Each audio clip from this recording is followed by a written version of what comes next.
Tus fotos se ven perfectas en la pantalla de la cámara, pero cuando llegas a casa, haces zoom, las ves borrosas o desenfocadas. En este vídeo vamos a ver 4 cosas que tienes que controlar para conseguir fotografías realmente nítidas al hacer fotografía callejera. Y quiero que te esperes a la última porque me parece la más interesante de todas. El primer punto a tratar es que uses la velocidad de obturación correctamente. En fotografía callejera, si queremos conseguir imágenes nítidas, la velocidad de obturación es probablemente uno de los primeros ajustes que tenemos que controlar. En fotografía callejera tenemos que preocuparnos por 2 movimientos diferentes, el movimiento de nuestra cámara y el movimiento de aquello que estamos fotografiando. Podemos tener un muy buen pulso, utilizar una cámara estabilizada e incluso disparar con una focal corta, pero si tenemos delante a una persona caminando y utilizamos una velocidad demasiado lenta, esa persona puede aparecer movida. Por eso no existe una velocidad de obturación perfecta para hacer fotografía callejera.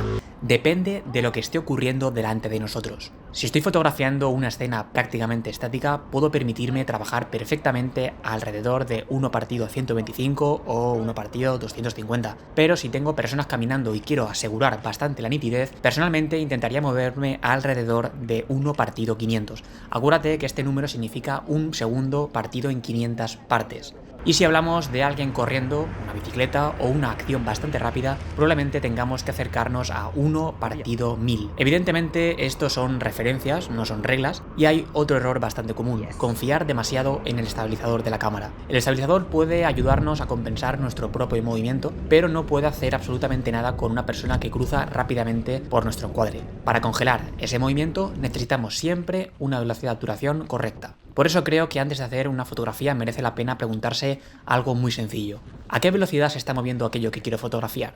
Porque quizá tengas perfectamente configurado el autofoco, estés enfocando exactamente donde quieres y utilices un objetivo increíblemente nítido, pero si la velocidad de obturación no es suficiente para ese movimiento, la fotografía seguirá apareciendo movida. Y ojo, porque esto no significa que una fotografía tenga que estar siempre perfectamente congelada. Podemos utilizar velocidades un poquito más lentas, utilizadas siempre de forma intencionada, para conseguir barridos o transmitir movimiento. Pero ahí está precisamente la diferencia. Una cosa es utilizar el movimiento como un recurso creativo y otra muy distinta es perder nitidez porque hemos elegido mal la velocidad de obturación. Aprovecho este momento para decirte que me sigas en Instagram. Ahí suelo subir las fotos que veis en los vídeos y otras cosas que no se ven en YouTube.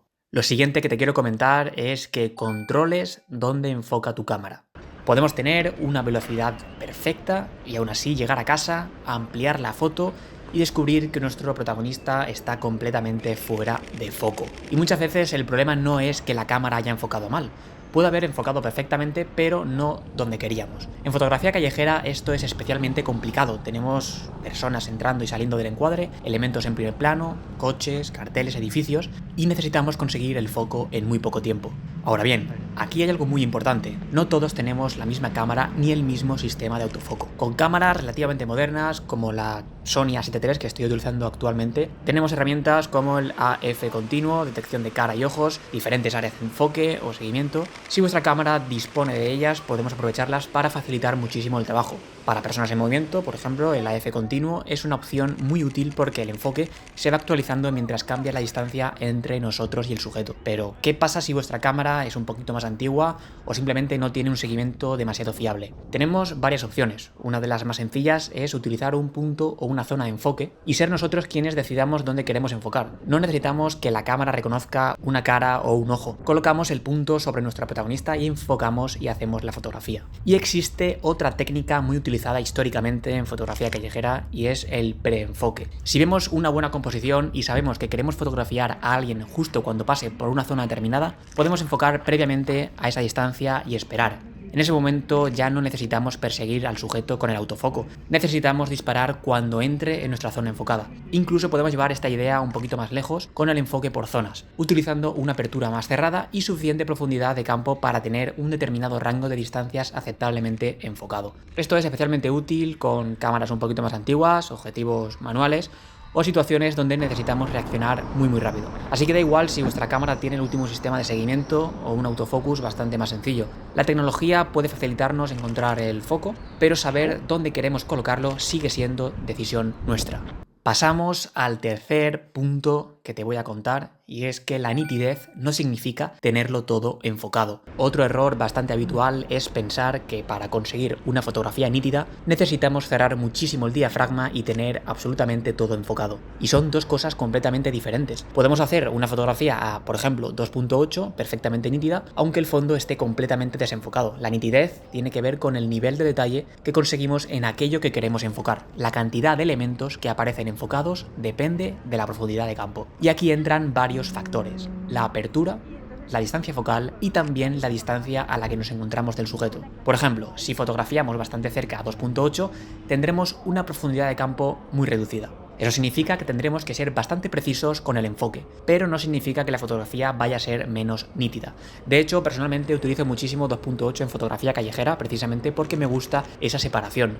No siempre quiero tener perfectamente definidos al protagonista o el edificio del fondo y absolutamente todos los elementos de la escena. El desenfoque también puede formar parte de la fotografía y mucho más de mi estética, que busco siempre, como ya sabéis, una estética un poquito más cinematográfica. Evidentemente habrá situaciones donde nos interese justo lo contrario. Si estamos construyendo una fotografía con varias capas, tenemos diferentes sujetos a distintas distancias o queremos que el entorno tenga mucho peso. Cerrar a f5.6 o a f8 puede darnos una profundidad de campo mucho mayor y facilitarnos mantener más elementos enfocados. Pero tampoco tenemos que caer en el extremo de pensar que cuanto más cerramos el diafragma, más nítida será automáticamente la fotografía. A aperturas muy cerradas puede aparecer difracción, que termina reduciendo ligeramente el detalle de la imagen. Y además estaremos dejando entrar menos luz, lo que puede obligarnos a bajar demasiado la velocidad o subir el ISO. Por eso la apertura no debería de elegirse simplemente buscando la máxima nitidez.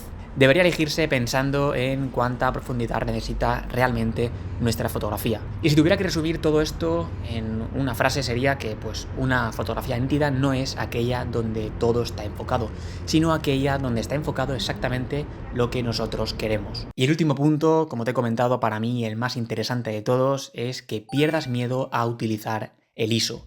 Todos tenemos miedo al subir el ISO. Durante mucho tiempo hemos escuchado que debemos utilizar un ISO más bajo posible para conseguir la máxima calidad de imagen. Y técnicamente tiene sentido. Cuanto más subimos el ISO, generalmente tendremos más ruido y perderemos algo de calidad. Pero en fotografía callejera tenemos un problema. La luz cambia constantemente y las cosas ocurren muy rápido. Imagina que estamos fotografiando a una persona caminando y queremos mantener una velocidad de 1/500 para congelar el movimiento. Además, queremos disparar a f2.8 porque buscamos cierta separación con el fondo. Si empieza a caer la luz, en algún momento tendremos que compensar esa falta de exposición. Y ahí entra el ISO. Personalmente prefiero perfectamente una fotografía hecha a ISO 1600 o 3200 con algo de ruido, pero correctamente enfocado y sin movimiento accidental de intentar mantener ISO 100 y terminar disparando a una velocidad demasiado lenta. Además, las cámaras actuales trabajan bastante bien con sensibilidades altas y los programas de edición permiten reducir muchísimo el ruido. Eso sí, tampoco debemos pasarnos con la reducción de ruido, porque si eliminamos demasiado podemos cargarnos precisamente aquello que estamos buscando, que es el detalle. Una opción especialmente cómoda para hacer street photography es utilizar ISO en automático. Yo lo tengo así y me funciona muy bien. Podemos nosotros decidir la apertura, la velocidad que necesitamos para la escena y permitir que la cámara ajuste automáticamente el ISO según vaya cambiando la luz. Esto es especialmente útil si estamos caminando entre zonas de sol y sombra, entrando en calles un poquito más oscuras o fotografiando al final del día. Evidentemente tampoco significa subir el ISO sin ningún límite. Hay que conocer nuestra cámara, como siempre digo, y saber hasta dónde estamos dispuestos a llegar dependiendo de la calidad que necesitemos. Pero si tengo que elegir entre ruido o perder la fotografía, para mí la decisión está bastante clara, porque al final el ruido podemos reducirlo. Una fotografía movida por falta de velocidad difícilmente podemos recuperarla. Si has llegado hasta aquí, te lo agradezco un montón. Dale a like, suscríbete y nos vemos en el próximo vídeo.